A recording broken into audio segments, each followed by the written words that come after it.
Olá! Como estamos nos aproximando do final do ano, do mês de dezembro, e comemoramos o aniversário de Jesus nesse mês, é um mês em que todo mundo, o mundo cristão, fica enternecido pela recordação, pela lembrança dessa alma tão generosa, esse mestre de nossas vidas, que veio pessoalmente nos enriquecer, nos orientar e nos mostrar o caminho para uma vida melhor, de mais saúde, harmonia, fraternidade. Eu gostaria de dedicar os próximos encontros, inclusive esse, em homenagem a Jesus. Então eu preparei uma série de pequenas reflexões a partir de trechos evangélicos. Hoje nós vamos falar sobre o trecho que está em João, capítulo 8. É conhecido como o texto que fala da mulher adúltera. E é bastante conhecido, acho que ninguém nunca se deparou com isso, todo mundo em algum momento já ouviu, pelo menos já ouviu falar, mas conta a história dessa mulher que foi pega em adultério.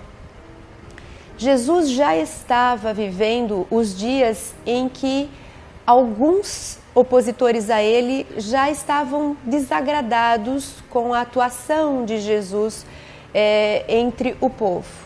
Já havia algum resquício de acusação, ela já estava sendo inflamada, alguns questionamentos, então já havia algum desagrado por parte de uns que se opunham à vida, à mensagem, à pregação do mestre de Nazaré.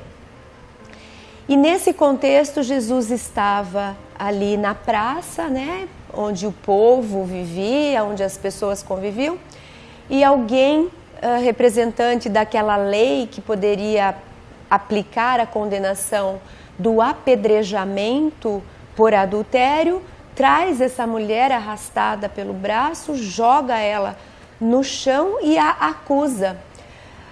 As pessoas então da comunidade se aproximam, porque era algo infelizmente comum, e aquela roda, né, olhando para aquela que era acusada, esperava a autorização para iniciarem o apedrejamento. Mas Jesus estava ali e Jesus foi consultado, como se fosse um teste, uma espécie de teste. Vamos ver o que esse homem que se diz enviado de Deus faz agora, como é que ele sai dessa. Porque se ele tivesse compartilhando da lei, ele deveria autorizar, né, ratificar a acusação e o apedrejamento, que não seria um ato de amor, como ele pregava o amor, o perdão incondicional. Se ele liberasse a mulher, se ele se opusesse à lei, à regra, ele estaria dando combustível para as tais acusações, né, que poderiam falar que ele estava inflamando o povo contra as leis. Então a situação é essa: Jesus sendo analisado, a mulher pega em adultério, a lei que autorizava o apedrejamento, as pessoas ao seu redor observando. Jesus, num primeiro momento, se mantém em silêncio e conta a história que ele começa a escrever no chão com uma vareta ou talvez com o dedo, chão de terra, e ele começa a fazer algum desenho brincando ali com a areia. Contam algumas histórias que ele começa a escrever alguns atos praticados pelos acusadores, porque Jesus tinha esse olhar que enxergava a alma humana na sua inteireza. Jesus conhecia a gente antes, Jesus conhecia a gente agora, no durante, e Jesus sabia do nosso potencial, do vir a ser. Era assim que Jesus nos olhava. Ele nunca nos condenou, ele nunca nos acusou, ele nunca nos julgou. Ele compreendia nossas fraquezas, nossas fragilidades, nossas imperfeições. Ele sabia do nosso passado. Ele sabia das nossas dificuldades. E ele aceitava, era o nosso grau de evolução, é nosso grau de evolução, é nossa condição humana. Mas Jesus também sabia que todos nós progredimos e nós estamos progredindo. Da época de Jesus até hoje, muita coisa mudou. Nós mudamos. O amor já está mais consciente, ainda que não esteja sendo tão observado como já poderia ser. Mas o número de pessoas que se envolvem com a dor alheia nunca foi tão grande. O número de instituições que se preocupam em amenizar a dor do outro nunca foi tão expansivo. Então Jesus contam algumas histórias que ele começa a escrever como se ele estivesse convidando outras consciências. Olha, eu estou escrevendo aqui, eu sei quem você é, eu sei quem você é, eu sei quem você é, eu sei que todos nós aqui temos nossas dificuldades, né? Com exceção dele, que era essa alma pura. Então ele conta que escrevendo as pessoas já começaram a ficar incomodadas, já começaram a pensar a respeito de si mesmos, né? Tiraram o olhar daquela que havia sido condenada e trouxeram para si, para análise de si mesmos. E Jesus, então, intercalado de novo, o que fazemos, mestre? Podemos apedrejá-la? Ele responde, aquele que estiver sem pecado, ou seja, aquele que nunca errou, aquele que nunca se equivocou, aquele que nunca se arrependeu de algo que tenha feito, aquele que nunca caiu em tentação, aquele que não se envergonha de nada que tenha feito, né? Aquele que é puro, aquele que é perfeito, esse pode apedrejar. Então, aquele que estiver sem pecado, que atire a primeira pedra. Então, as pessoas agora, tendo olhado para si, que é fácil a gente olhar para o outro e aplicar a lei para o outro. Se a gente tivesse esse cuidado de, ao aplicar a lei para o outro, também aplicar a si, certamente nós seríamos menos julgadores, mais compassivos, mais empáticos. Então o Evangelho conta que as pessoas, depois de ouvirem essa recomendação, esse convite à autoconsciência, que certamente veio impregnado de uma energia muito alta, de uma vibração muito forte. Jesus, ele devia ter uma vibração que contagiava e que realmente tocava a nossa alma. As pessoas, depois de ouvirem, aquele que estiver sem pecado, que atire a primeira pedra, as pessoas compreenderam, sou ser humano tanto quanto essa, que hoje erra. Então, aos poucos, as pessoas foram se retirando, restando apenas a mulher caída no chão, já um pouco machucada pela violência com que tivera sido arrastada para aquela praça. Fica Jesus e a pecadora. E Jesus pergunta para ela, irmã, onde estão aqueles que te acusavam? Não sei, Jesus, se retiraram depois da sua reflexão, depois da sua fala. Jesus fala, se eles não te condenam, nem eu tampouco te condeno. Então, se eles não condenam, nem eu te condeno, vai-te em paz e não peques mais. Era esse o convite que ele fazia. Usa dessa experiência para aprender e liberou aquela mulher. Existe uma continuação dessa história, que faz parte desse livro, Pelos Caminhos de Jesus. É uma psicografia de Divaldo Pereira Franco, esse missionário espírita, esse divulgador da doutrina espírita, esse médium, e esse médium que faz esse papel de intermediário entre o plano espiritual e o nosso plano material. E Divaldo psicografa várias obras, recebendo o pensamento de um espírito que é Amélia Rodrigues. Amélia Rodrigues é essa senhora que escreve pelas mãos de Divaldo, trazendo as mensagens, a continuação de alguns trechos da vida dos apóstolos, de Jesus e daqueles que viveram na época de Jesus. E nesse livro tem a continuação da história da mulher adúltera. E a história que Amélia Rodrigues nos traz é que naquela noite, depois desse evento tão forte, de tão fortes emoções, a mulher volta a buscar Jesus onde ele estava hospedado e pede uns minutos da atenção de Jesus, se desculpando por estar de alguma forma perturbando o descanso de Jesus. E Jesus diz, estou aqui para atender aos pobres, aos doentes, aos necessitados. Então, pode falar e dá autorização. E ela vem explicar. E ela diz assim, nas palavras da própria Amélia Rodrigues. Meu esposo, passados os primeiros dias da novidade conjugal, retornou às noitadas alegres, deixando-me em solidão.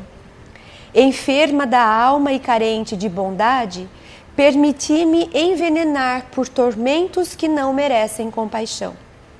Com sede de ternura, embriaguei-me de concupiscência e ansiosa pela água pura do amor, chafurdei no lodaçal dos desejos doentios. O resultado foi a tragédia. Então ela vem explicar para Jesus o que aconteceu previamente para que ela fosse se deixar levar por aqueles momentos de perversão, talvez. Ela então ali explica para Jesus o que ela vivia, seus dramas morais, as emoções conturbadas, e ela explica que faltava ali, ela era carente da presença do esposo, do seu olhar, da sua atenção, do seu valor. Ela sentia um misto de desvalor ou talvez até de revolta por ver esse marido longe do lar, longe dela, e em noitadas, se envolvendo com outras mulheres. Então, esse olhar de se sentir abandonada, desvalorizada, ao mesmo tempo em que ela via o marido saindo do lar e rompendo um compromisso que tinha com ela, agasalhou essa emoção, que não foi uma emoção boa. Talvez um pouco de raiva misturada com mágoa, talvez o desvalor, a falta de segurança íntima fez com que uma porta se abrisse. E então ela explica que outras pessoas que estavam ali por perto, outros homens, a envolveram. E a sua carência afetiva abriu portas para esses olhares, para esses convites, e ela cai nessa conversa, nesse chamado, vem aqui, eu te acolho. Então a sua carência afetiva, ela não conseguia estar bem sozinha, fez com que ela se abrisse para a possibilidade de se entregar a outros homens nessa tentativa de preencher um vazio que ninguém pode preencher, a não ser a própria alma com a sua conexão com Deus. E ela explica então como é que ela havia chegado na situação em que ela foi pega. Essa história ainda tem continuação, mas a gente faz um intervalo e daqui a pouco a gente volta. A Editora Frater conta com livros que trabalham reflexões sobre alegria, saúde e bem-estar, além de temas relacionados ao espiritismo. Entre eles, os títulos: A Dança entre Opostos, Viver no Mundo, Os Mestres de Nossas Vidas, de autoria ou coautoria de Cristiane Lenz Beira. Eles estão disponíveis para compra no site www.editorafrater.com.br. A renda obtida com a venda desses livros é revertida para a instituição Remanso Fraterno, apoiada por Raul Teixeira. É uma organização sem fins lucrativos, sediada no município de Niterói, atendendo a mais de 250 crianças e seus familiares, além de 85 adolescentes e jovens em situação de vulnerabilidade social.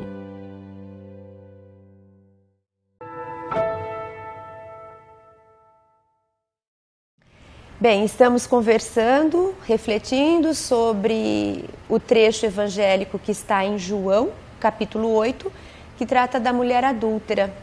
E a ideia é ampliarmos essa história com a narrativa trazida, com a descrição que Amélia Rodrigues faz nesse livro Pelos Caminhos de Jesus, de Divaldo Franco. E ela explica que a mulher adúltera, na noite seguinte ao episódio, vai procurar Jesus porque quer contar para Jesus o que vivia, né? Como se ela estivesse explicando como é que ela havia chegado naquela condição. E explica que ela era pela ausência do marido próximo, pelo carinho, pela sua carência afetiva. E ela acreditou que essa carência afetiva, esse vazio que sentimos de falta de contato, falta de emoção, falta do calor humano de outra pessoa, pode ser suprido com a presença de outras pessoas. Na verdade, ele pode ser amenizado, na verdade, a gente pode disfarçar esse sentimento, sim, nos entregando aos braços de alguém, porque são momentos de emoção forte que vivenciamos. Mas a solução dessa carência afetiva, desse vazio existencial, ele não pode ser suprido, esse vazio, com outras pessoas. Não é assim que se preenche o vazio existencial. O vazio existencial, a carência, esse desconforto que nós sentimos quando estamos solitários, né? Nós conosco mesmos, ele só pode ser preenchido por nós mesmos. E ele é preenchido pelo conteúdo espiritual, pela nossa conexão com Deus, pela nossa prática da espiritualidade, não importa qual seja a religião.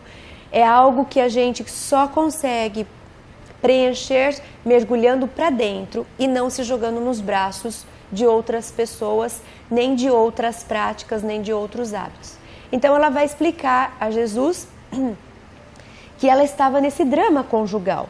E Jesus responde para ela, porque ela dizia: agora, Jesus, o que eu faço da minha vida?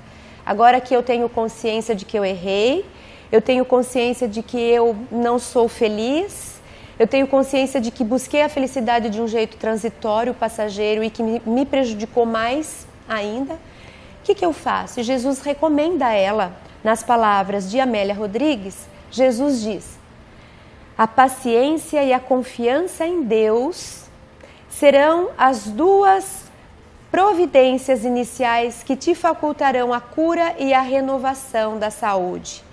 Cometido o erro, ele passa a pesar na economia social e a sobrecarregar a consciência culpada. Não são de importância o que os outros pensam de nós e a cobrança pela impiedade com que desejam fazer justiça. O problema íntimo é o vital. E somente quando o homem se reintegra no concerto da ordem do bem é que pode fruir de tranquilidade. Então, o que Jesus diz? Não encontre a sua paz de espírito tentando explicar aos outros o que você fez, por que você fez. Não acredite que a solução dos seus problemas está no mundo de fora.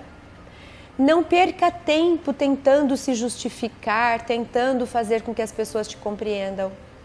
Menos importante é isso. A verdadeira solução está na sua confiança em Deus, está nessa comunhão interna, está nesse mergulho íntimo. O problema íntimo é o vital, Amélia Rodrigues diz nas palavras de Jesus. E somente quando o homem se reintegra no concerto da ordem do bem é que ele vai fruir de tranquilidade. Assim, busca a oportunidade de reparação e adapta-te à situação atual, aguardando o amanhã com a disposição de quem compreende o prejuízo a si mesmo causado ao arrojar fora de hoje. A negligência do esposo ingrato e leviano não constitui respaldo para que assuma esses compromissos infelizes. Então, o que Jesus diz? Não adianta você ficar contando essa história de que seu marido não estava te valorizando, por isso que você fez.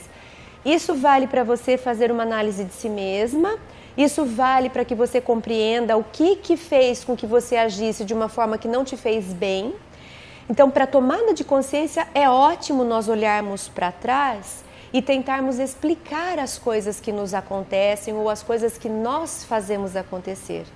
Mas ficarmos presos nisso, com justificativas, não nos ajuda. Então Jesus convida, agora é a oportunidade de reparação. Se adapte ao momento atual. O que Jesus explica? Também não adianta nós ficarmos vivendo no passado ou tentando criar um jeito de que aquilo que aconteceu não aconteça. O que passou, passou. O brocardo popular diz: não adianta chorar sobre leite derramado. O leite derramou. A situação atual é um leite derramado. A partir do leite derramado é que eu vou criar novas possibilidades de estabelecer a ordem e o bem. Então Jesus fala para essa moça: você entendeu o que te levou ao erro. Muito bem, agora você tem consciência de que essa não é uma solução. Não adianta culpar o esposo, não adianta lamentar e ficar presa nessas histórias de vítima, contando para todo mundo o que o seu esposo te fez, tudo isso não te ajuda. O que te ajuda? Olhar para a situação atual, admitir que ela existe e andar. Como é que eu posso, o que me cabe, o que eu tenho à minha disposição para lidar com o que está acontecendo? E aí Jesus dá a dica, vá reparar. Como eu vou reparar? Repare vivendo o bem. Repare amando, repare construindo. Então, Amélia Rodrigues conta que a mulher, ela aceita esse convite, Jesus diz para ela, vai filha, e não sofras mais. Aqueles que se arrependem e buscam ensejo de redenção, encontram-no. Há sempre um lugar no rebanho do amor para as ovelhas que retornam e desejam avançar. Então a história conta que essa mulher, ela guardou essas palavras de Jesus. Não vou ficar me lamentando pelo que aconteceu, porque senão fico presa no passado. Não vou justificar o meu erro jogando-o no outro, no caso o marido, porque também isso não resolve minha vida. Eu vou aceitar a situação na qual eu me encontro, vou olhar para frente e vou me conduzir de forma que eu encontre, que eu vivencie a reparação por meio do amor e por meio do bem. Amélia Rodrigues conta que essa mulher, ela sai, ela se restabelece. O tempo passa, mais de uma década passa. E agora encontramos essa mulher numa casa simples, humilde, dessas que ficavam à beira de um caminho e com as portas abertas para receber aqueles doentes. Naquela época, os doentes eram leprosos, eram aqueles paralíticos abandonados pela família. E essa mulher que foi pega em adultério naquela passagem, Jesus já não estava mais entre eles, ela renovou sua vida, remodelou seus costumes, seus comportamentos e agora ela habitava essa casa. E pelo seu próprio esforço, ela cuidava dos doentes. Era como se fosse uma espécie de um asilo, de um lugar de acolhimento, de recebimento dos que estavam abandonados e sofridos. E ela se dedicava então a curar feridas. E ela, enquanto curava o corpo, ela falava de Jesus, porque havia se tornado uma estudiosa dos ensinos. Ela a partir daí também promovia as palavras do Cristo para quem se aproximasse dela. Então essa mulher agora era uma alma caridosa. E Amélia Rodrigues conta que um dia ela recebe um leproso, mais um daqueles que chegavam pedindo sua misericórdia, sua compaixão, e ela então vai limpar aquelas feridas daquele homem que parecia um viajante, e ele compartilha com ela a sua história, enquanto ela lhe limpava, dizendo: sim, eu sou um andarilho, ando de lugar em lugar, de aldeia em aldeia, sendo expulso por causa das minhas feridas. Mas ando de um lugar para o outro porque vou em busca da minha esposa, a quem abandonei, a quem entreguei num passado, por mau comportamento da minha parte. E a enxotei de casa e deixei que ela tivesse sido perseguida, foi acusada. Graças a Deus, uma alma generosa intercedeu por ela e não permitiu que ela fosse apedrejada. Mas desde então nunca mais tive notícia dela. O arrependimento me tocou, me consumiu. O meu olhar para mim mesmo de condenação pode ser visto nas minhas carnes. São essas feridas que carrego. Foram as feridas que eu causei em mim, pela minha invigilância no passado, pelo meu arrependimento, pela vergonha que senti de mim. Então eu ando de lugar em lugar em busca dessa minha esposa, a quem eu joguei na lama e com quem eu perdi contato. Ela foi tomada por uma emoção fortíssima porque reconheceu aquele esposo que estava arrependido. E agora, de uma forma ainda mais carinhosa, cuidou daquele ser, cuidou daquela alma que havia se arrependido. Sem se revelar a ele, disse: fica em paz, meu irmão, porque você encontrou aqui essa paz. Fique comigo, você se cura, se cure aqui comigo e vamos juntos cuidar de outros. E eu vou te contar daquela alma generosa que salvou a sua esposa. Eu vou contar quem foi aquele homem, que foi Jesus de Nazaré. Então é uma história belíssima e que nos traz ainda mais um pouco de oportunidade de reflexão. Daqui a pouco a gente volta. A editora Frater conta com livros infantis e infanto-juvenis que trabalham diversos temas, como autoconhecimento, empatia, felicidade, entre eles, como é difícil escolher, erramos e agora, as boas ideias dos meus amigos e muito mais. Títulos de autoria de Cristiane Lenz Ribeira. Eles estão disponíveis para compra no site www.editorafrater.com.br. A renda obtida com a venda desses livros é revertida para a instituição Remanso Fraterno, apoiada por Raul Teixeira. É uma organização sem fins lucrativos, sediada no município de Niterói, atendendo a mais de 250 crianças e seus familiares, além de 85 adolescentes e jovens em situação de vulnerabilidade social.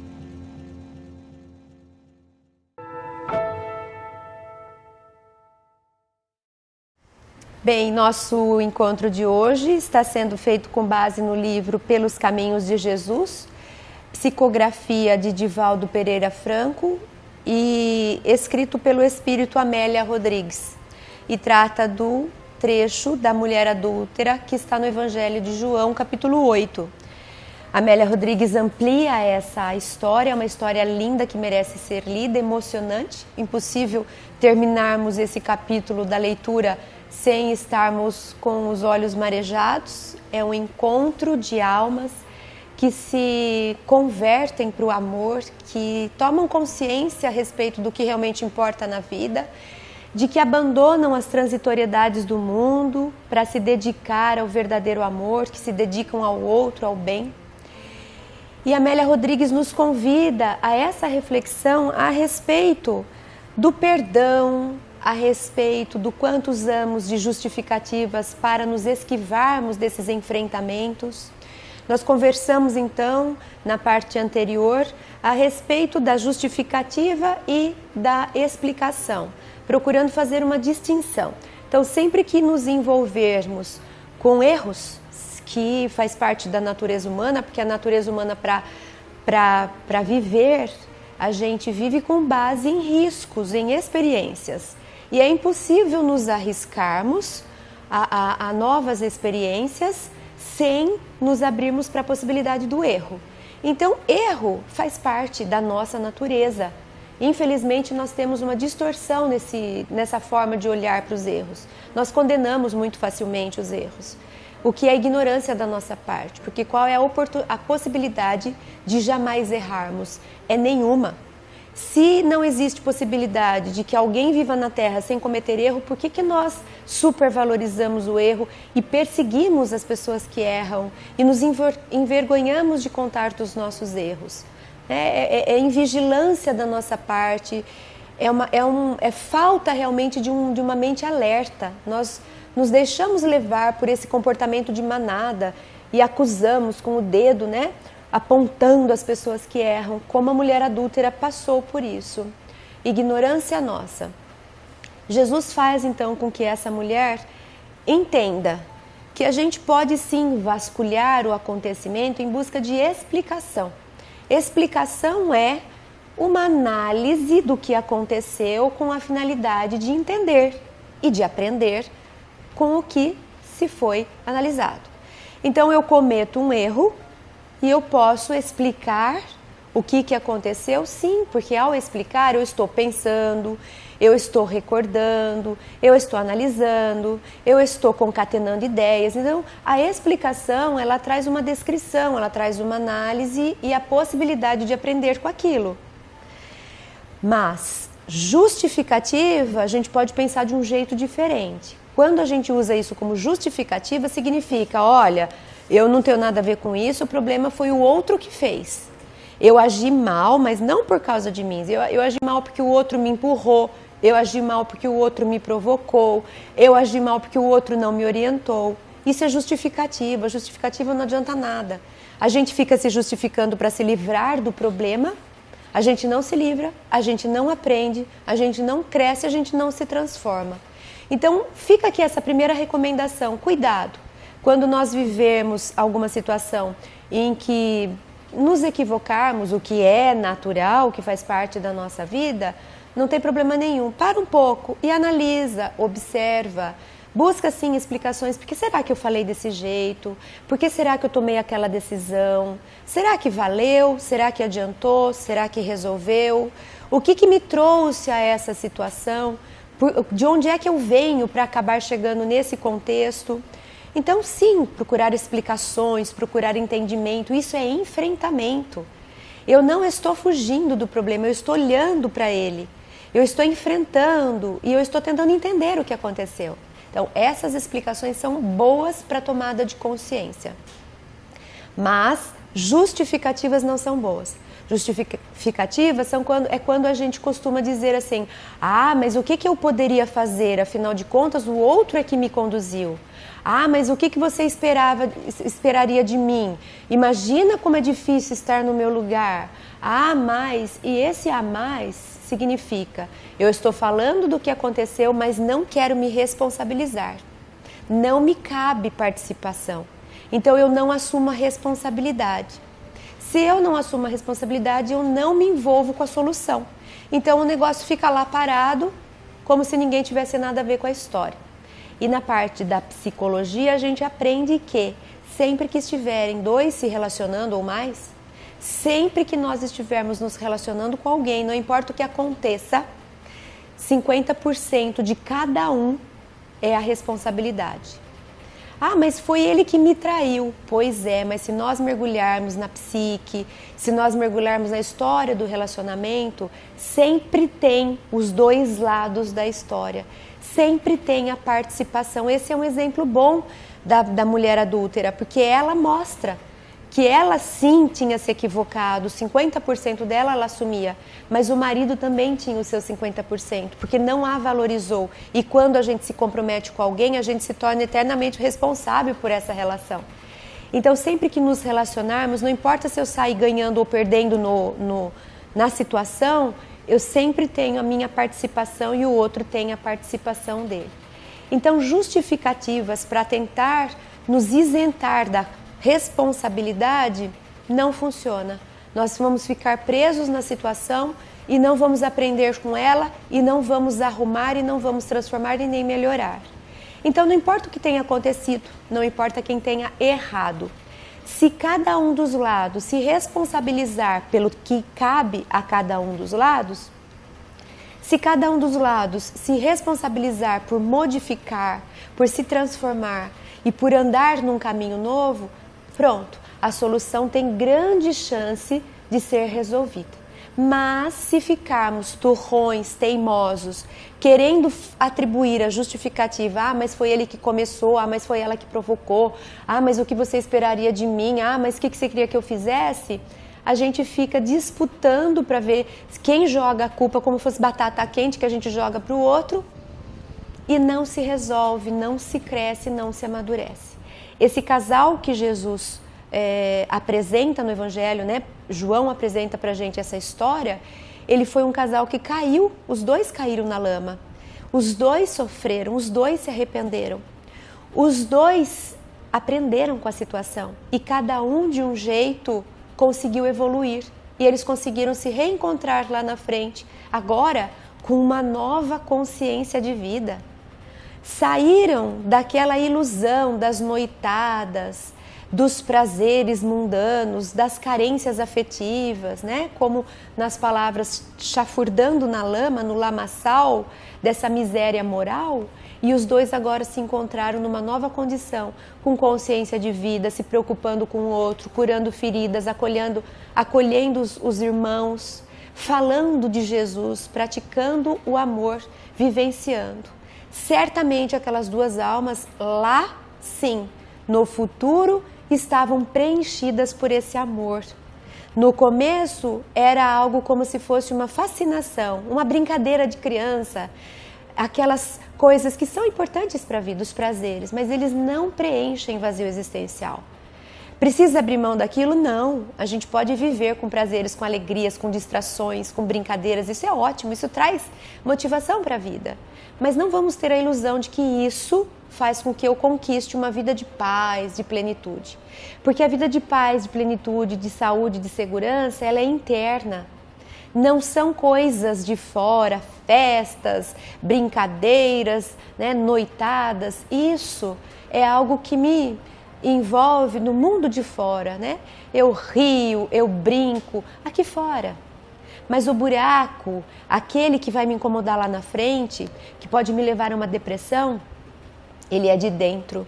E o que enche buraco dentro? O mergulho para dentro. As emoções que são internas e não as algazarras externas, esses prazeres sensoriais. Aquilo que preenche vazio existencial e que me previne de uma depressão, por exemplo, são não as sensações, não aquilo que é sensorial, os arrepios, as gostosuras da vida, que são importantes, eu volto a dizer. Mas são aqueles sentimentos mais profundos, o se importar com o outro, o perdoar o outro.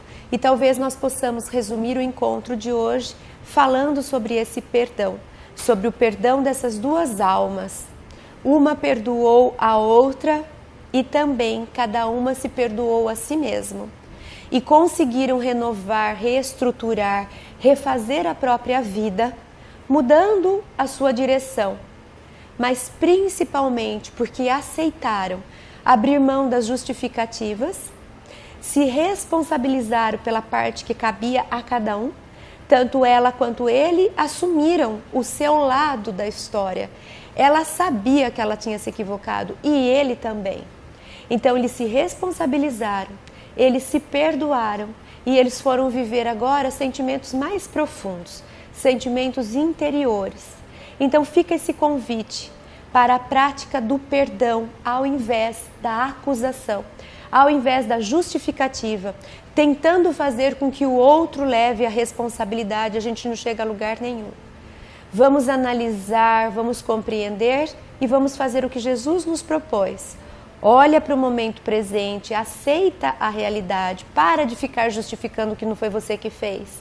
E muda de vida, vai e constrói uma nova vida, restabelece a ordem, resgata o amor, pratica mais o bem, se envolve com tesouros, como Jesus costumava dizer, que preenchem o mundo interno, que são tesouros que nós conquistamos no céu e não os tesouros da terra.